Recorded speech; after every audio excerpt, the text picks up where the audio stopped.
Hi. Oh my gosh. This is something that I've been wanting to do for a while. And today we are just going to play around with it. So I'm glad that you're here. Welcome to the Dr. Amber Show. Sorry. Okay. Welcome to the Dr. Amber Show. So again, I don't anticipate that many people will watch this first episode, but if you are watching, thank you for being here. If you're not familiar with me, I'm Dr. Amber. I'm a clinical psychologist who has been talking on the internet for over a decade now. And some of my favorite things to talk about is the emotional experience of parenting. I am a mom. I have two kids. They're currently 5 and 7. And I know that I've just learned so much from being a mom and raising my kids and watching them grow, but then also thinking about who I was as a kid and what that means for me now as an adult. I'm also a psychologist, and I always joke with my kids, I became a psychologist first. So being a psychologist is very much entrenched in my identity of who I am. So being able to merge both of those experiences of being a mom, being a parent, but then also being a psychologist has been interesting. And that is kind of what brings me here. What you can expect from the Dr. Amber Show is really honest conversation about the emotional experience of parenting. Not so much parenting tips, but more like this is what it feels like when we have to do these really hard things as a parent. This is what it actually feels like when I have to make a decision for the betterment of my child. This is what it feels like in the moments where something is going on and I'm the fucking mom, I'm the parent, and I gotta hold it together, but I still don't know what I'm doing. Those are the conversations that we get to have here. My hope is that you'll learn here. My hope is that you'll grow here and grow with me as this, whatever this is, evolves. And I'm really glad that you're here. So let's just kind of open it up. And I'm going to be, again, very honest with you today. There's a lot on my mind. But the one thing that has continued to be on my mind on this day of July 8th, 2026 is what has happened to Nolan Wells.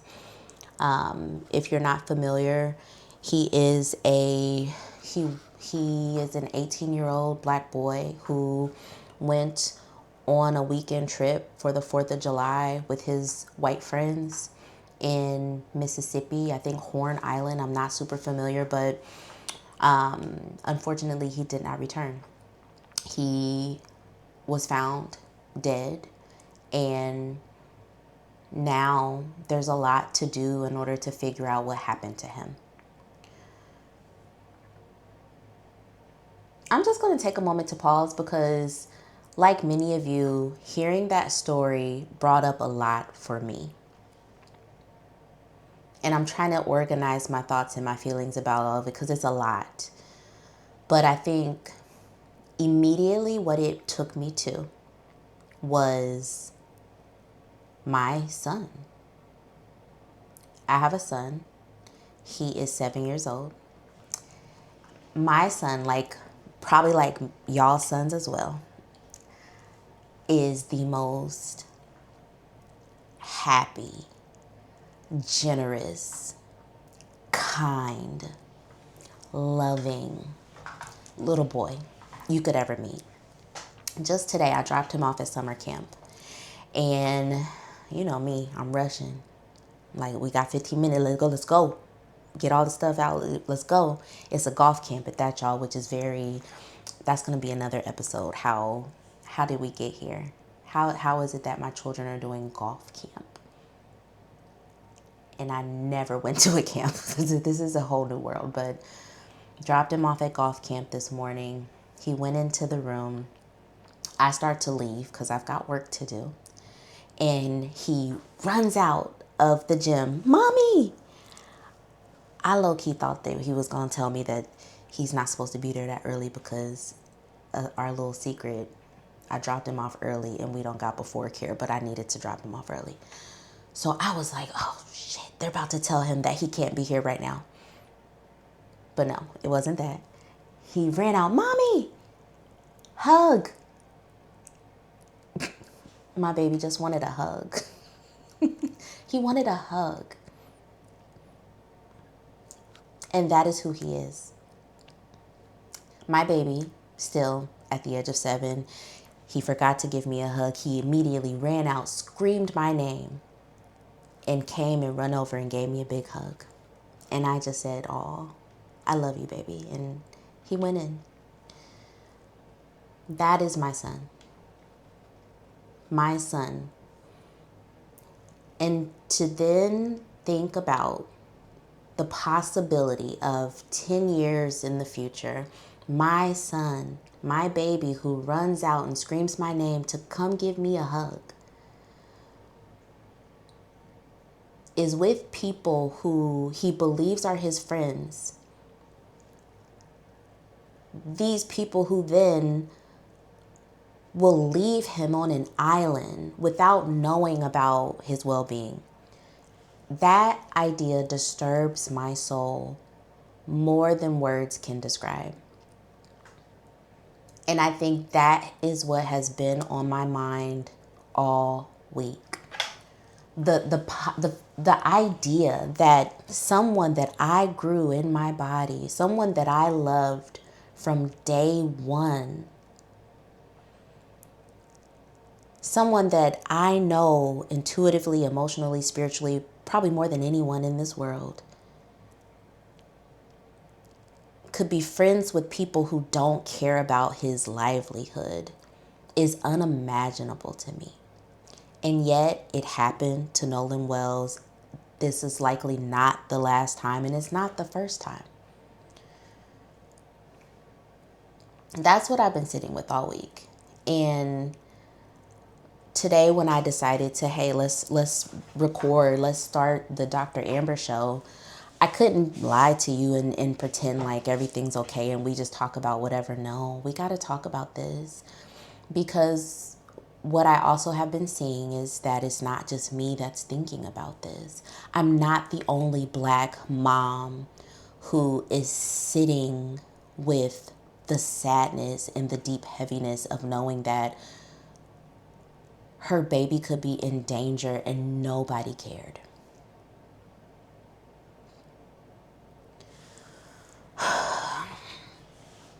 There's a lot of fear. There's a lot of hopelessness. There's a lot of helplessness. There's a lot of anger that exists with being a Black parent or a Black mother, a Black father, that sometimes we don't fully have the words for.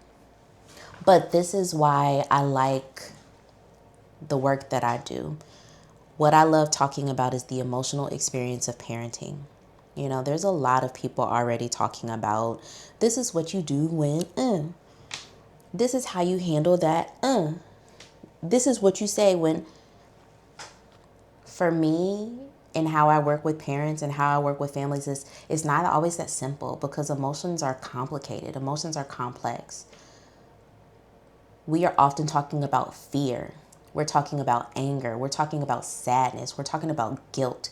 We're talking about frustration and overwhelm. We're talking about shame. These are all emotional experiences that parents have on a day-to-day basis, that we just have to pretend don't exist because we got to do the things. And I don't know. I just wonder if there could be a space for that. I've got my notes here, so if you see me and my eyes darting and venturing off, just know I have notes, and I want to think about a few things with you all. I have a few things I want to consider, and it's funny, preparing for this episode reminded me of a therapy session that I might do with the parent that I'm working with. It reminded me of a workshop that I might prepare for as well, because it's all the same thing. And so when I really stopped to think about what has been the impact for Black parents after hearing a story like Nolan Wells.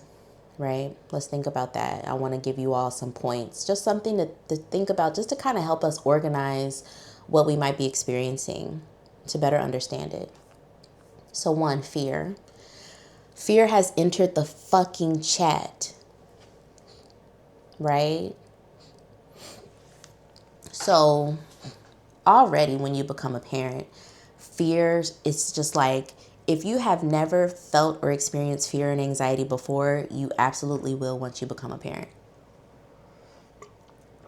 And the reason is, one of a parent's biggest jobs is to protect.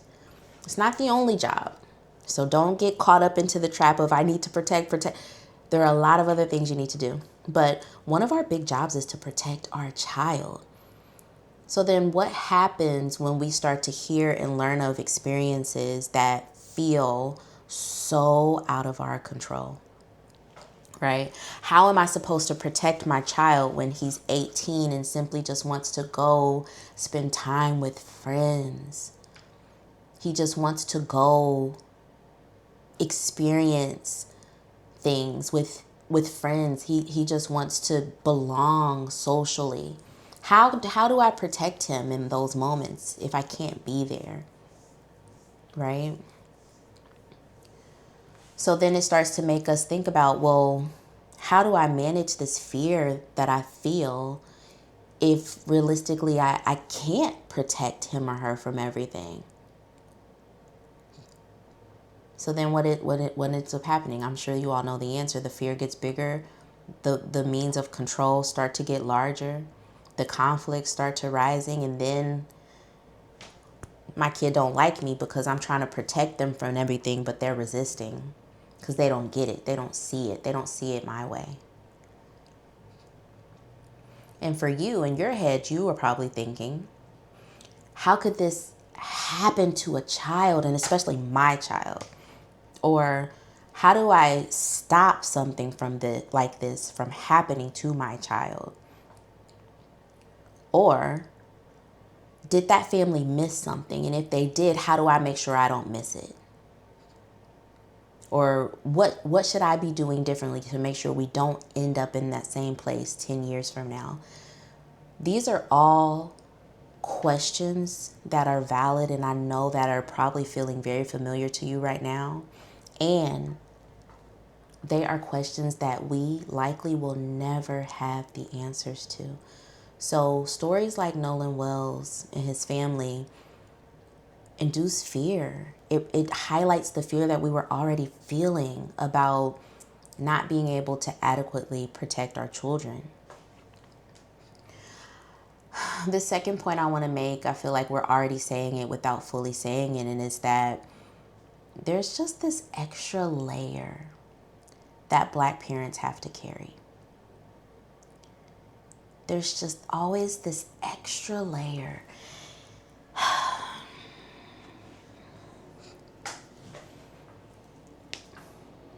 And it's insidious.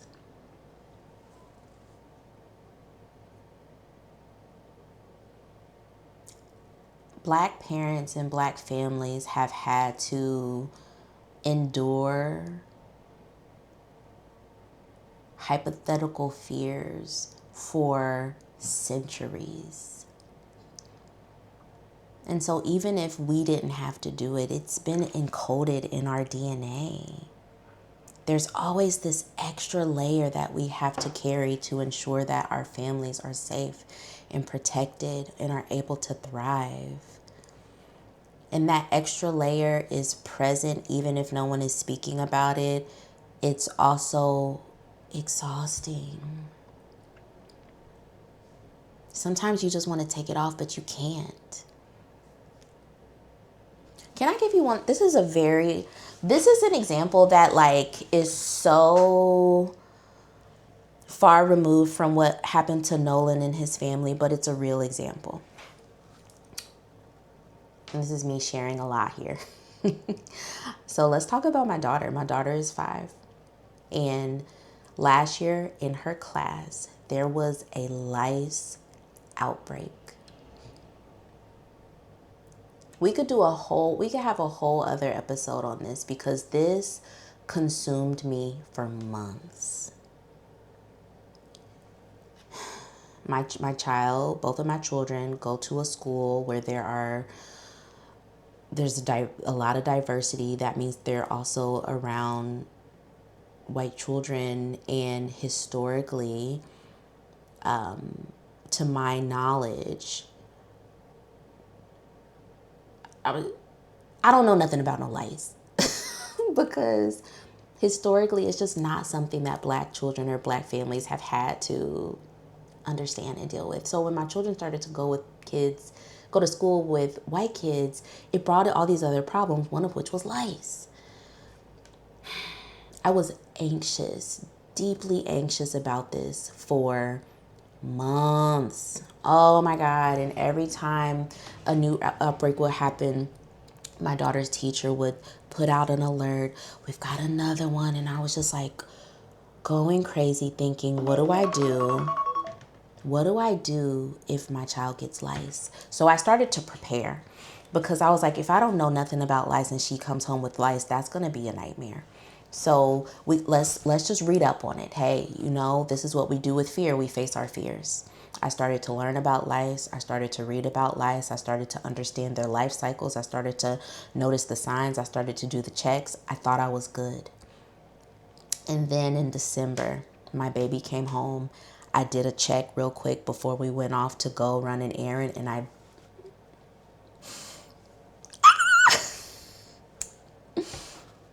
sure enough, I found one. And it literally brought me to tears. I broke down right then and there. The kids thought I had lost my mind. My husband was like, it's going to be okay. We can handle this. But it was just like all the fear and anxiety just all melted down in that moment. It was like, oh my God, this is the thing I have been worried about for months, and it's finally here.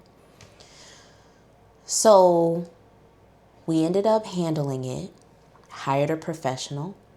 Again, that's a whole other story. It was extremely expensive because my daughter is black. She has very thick, dense hair. She also has very long hair. Literally on the receipt for the fee, she was charged with an African American fee, and she was also charged with an extra long hair fee. This whole thing totaled over $600. It also took 4 hours. A professional took 4 hours to remove and treat my daughter's hair. So I want to flash forward to a few weeks ago.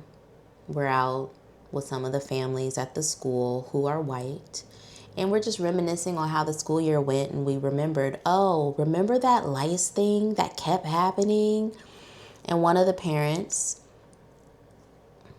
in his privileged mindset was like, yeah, I don't know why the teacher kept making such a big deal out of this. It was just wash their hair if they get it.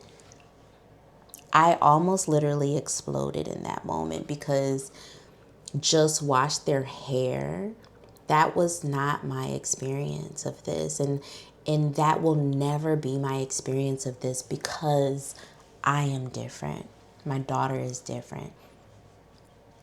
That's not how it works for everyone who gets lice. For us, it unfortunately meant we had to hire a professional because things are different for us. There's this extra layer that I have to carry as a mom of a black girl who has a lot of hair. And so when she gets lice, it doesn't just mean wash her hair. It means that we have to take a whole entire weekend to handle this problem. It's not just as simple as just wash the hair. And those are the experiences that keep happening, where this extra layer that we always carry is so unnoticed.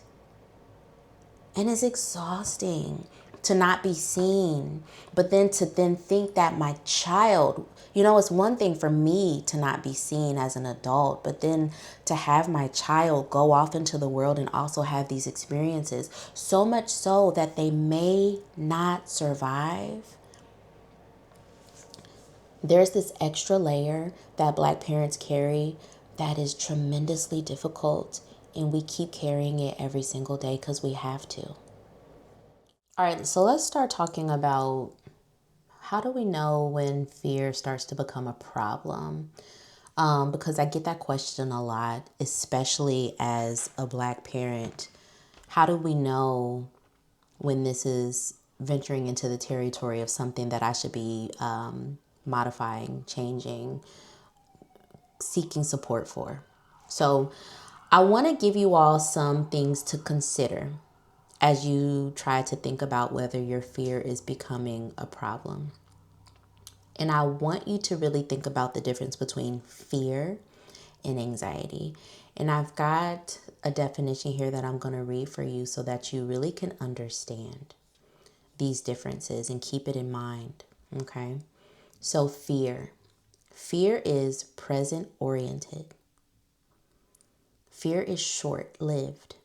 It's a short lived emotional response to something in the present, something that is clearly identifiable, something that is specific. Anxiety, however, is future oriented. It's long lasting. It goes beyond, what's immediately in front of you. Whereas fear, you might fear for maybe 20 to 30 minutes at the most. Anxiety can go on for days, weeks, months at a time. Fear is really focused on the here and now. Anxiety is often focused on the hypothetical what ifs. Okay, so let me give you some examples.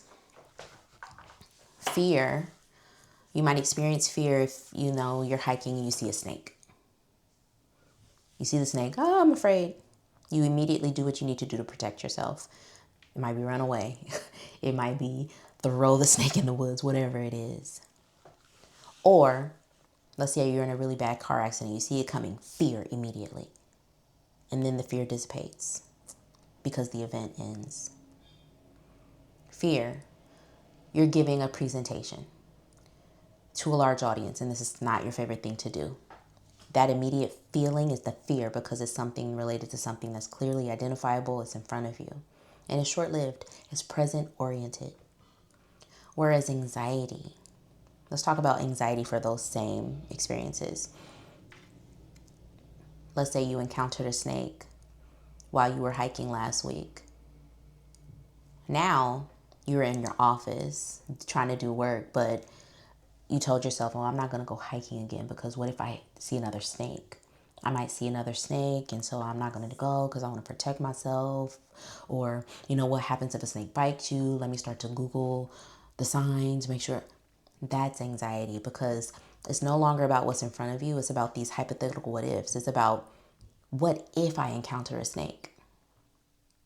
And then all the things or the changes you try to make in order to avoid these hypothetical what ifs. Or let's say you were in a bad car accident last month, you've recovered, you're all good, but now you still feel afraid about, well, what if I'm in another accident?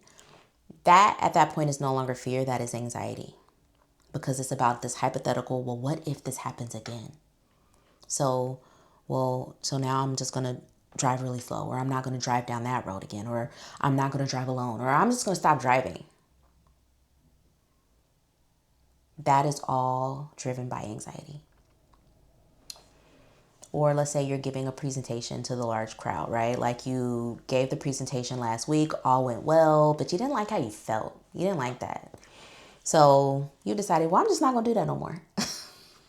Because, well, what if I give another presentation and it doesn't go well? Or what if I give a presentation and people think I'm stupid or they don't like the way I sound? You see how it shifted from what's happening in front of you to this longer, future-oriented, hypothetical thing that's not happening. So this is where this gets tricky for us, right? We started this episode talking about Nolan Wells and how that story triggered a lot of worry and fear and anxiety for a lot of us who are listening. I'm sure that in the moment, whatever happened to Nolan Wells, he probably felt a lot of fear. I'm sure that the moment that his mom heard about what was going on, she immediately felt fear because it was happening in the moment.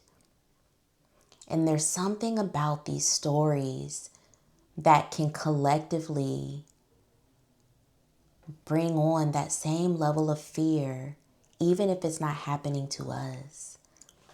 You viscerally feel it, right? Because you start to imagine that that boy is my son. That pain that mom is feeling is my pain. I think that's the beauty of Black people and the Black experience. We're able to really fully tap in and collectively have an experience with people that we maybe have never even met or seen or talked to before. That's part of our superpower as a people and as parents. And it also can be heavy and a big responsibility because it then means, okay, well, where and how do I turn it off? How do I ensure that I'm not then becoming anxious about something that isn't happening to me right now?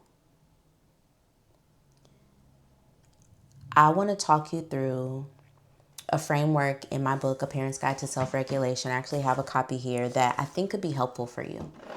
Because as you see, there's no clear-cut answer here. This is why people go to therapy, to tackle feelings and emotions like this. There's no one solution here. You know, as we're talking about it, you're seeing, well, you know, it is fear, but it also is partly anxiety because what happens to my body and my mind when I remind myself that in this moment my child is safe? That probably brings a sense of relief, a sense of calm. But then there's something back here in your mind that says, but historically speaking, that may not always be the case. There's this dance that you likely are doing in your head, all because you want to keep your child protected and safe. And I understand the complexity that comes with your feelings and your emotions.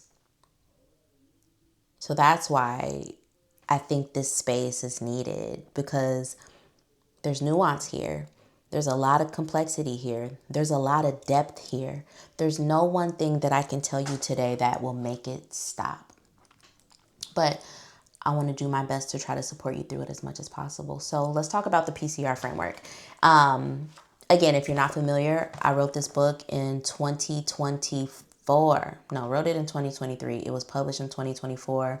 And it's a guide to help parents feel more regulated. And this is a book that you can use in any given situation. It can be as trivial as, how do I regulate myself when my kids won't stop asking me questions, to as big as, how do I regulate my emotions after I just hear a story about a boy named Nolan Wells whose life was taken and it was unnoticed. There's a lot of range with regard to the book and how you can use it and how you can use the framework inside of it. So let's talk about the framework. The framework is called the PCR Method. We're going to revisit this method a lot in the Dr. Amber Show because it's like a staple for how I handle and regulate my own emotions as a parent. It's also something that I teach my clients. It's going to be a really big piece of the Becoming the Parent You Needed program that I am launching in September of 2026. So this is something we're going to be talking about a lot. So the P stands for practical. I need you to think of all the practical things you can be doing for yourself, your routines, and your family that can help to eliminate conflict, bring down overwhelm, to help ground you, right? This might require you to pause and to reflect on, well, what is actually happening in my day-to-day? Am I continuing to check the social media and hearing all the things? Maybe I need a break because that is triggering me. Or am I constantly watching the news? Maybe I need to turn it off for a second. And not because I don't want to know, but because I also need to give my brain a break. or there might be other things in your day. Well, I've noticed I'm drinking 5 and 6 cups of coffee. Maybe let me bring it down to 2 because I know that amps my body up. Practically what's going on for you in your routines, in your day-to-day, in your body that are contributing to dysregulation or triggering you in some way that we can tangibly modify to bring you back down. So that's P for practical. C, let's think of C. The C stands for conscious. Conscious is what are all the things that I can consciously become more aware of with regard to my emotional experience. Because it is my belief that emotional understanding and awareness is really the key to long-term behavioral change. And so, what do I need to know about my emotions right now in this moment? What do I need to understand about myself and what's going on for me internally? The C is different from the P because the practical is very much, I'm going to figure out something that I can modify or change. With the C, we're not really doing that.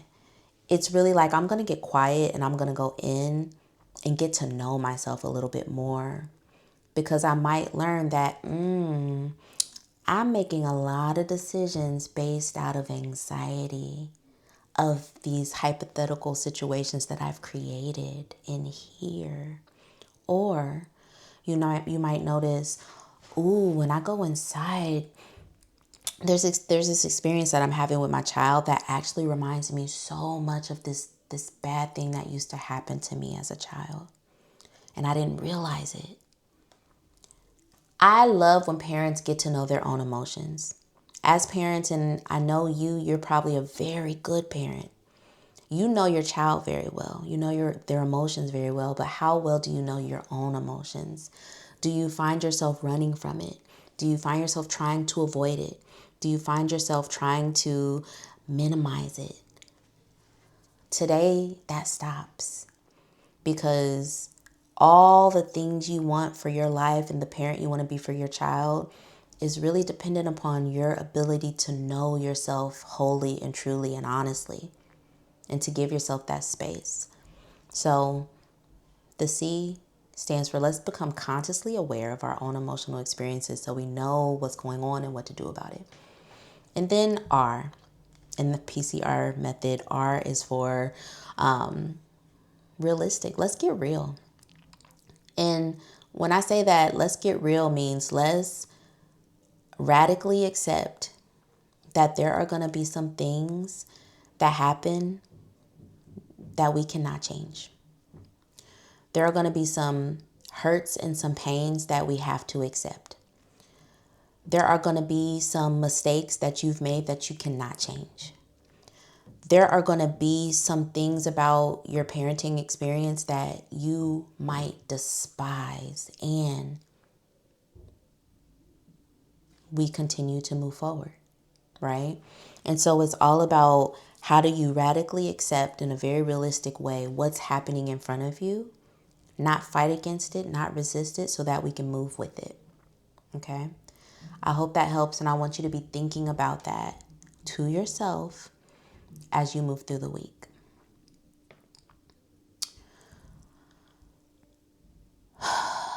Let's take a deep breath.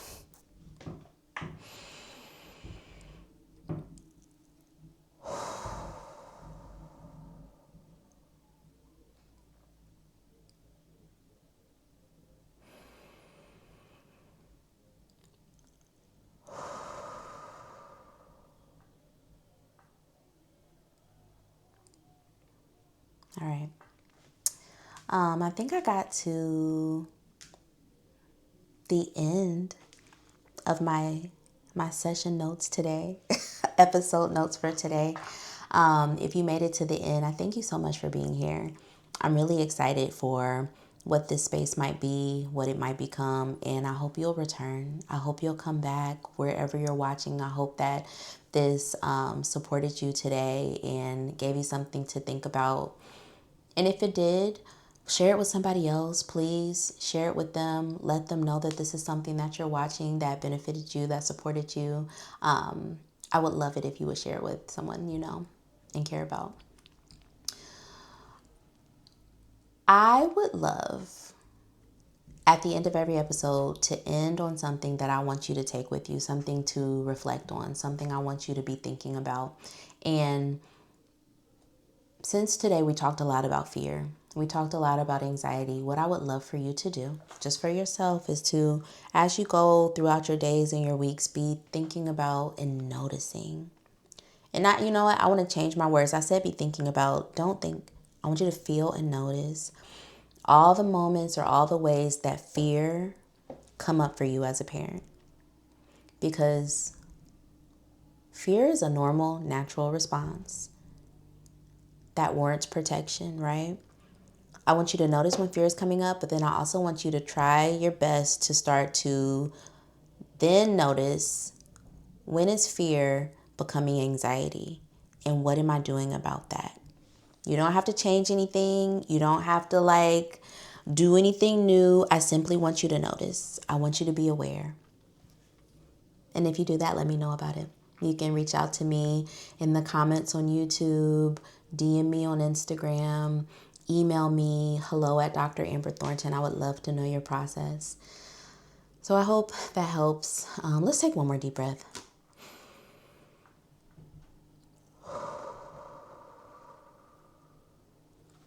Okay. I'll talk to you next time.